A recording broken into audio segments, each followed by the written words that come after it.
My son likes me to wear my Apple Watch to bed so he can see my sleep tracking results to see if there's any impact on medication or foods that I'm eating. Um, I usually do it, but sometimes I leave it on a charger. I've tried doing a schedule like a time a day thing to have Sir, I'll say it like that, remind me so that doesn't trigger your system. But what I found is since I have my lights controlled with Sir, when I say good night to turn off my lights, it's going to ask me about my watch. So let's try it. Hey Siri, good night.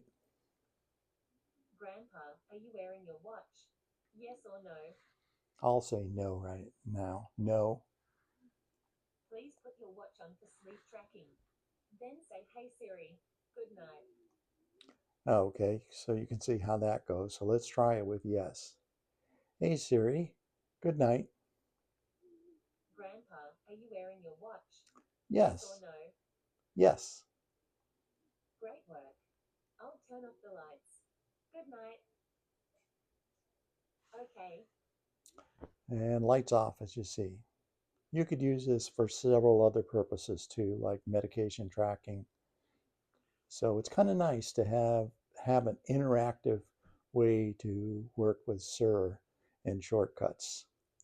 And for a description how to do this, just look in the description. You'll find a link of how to set it up.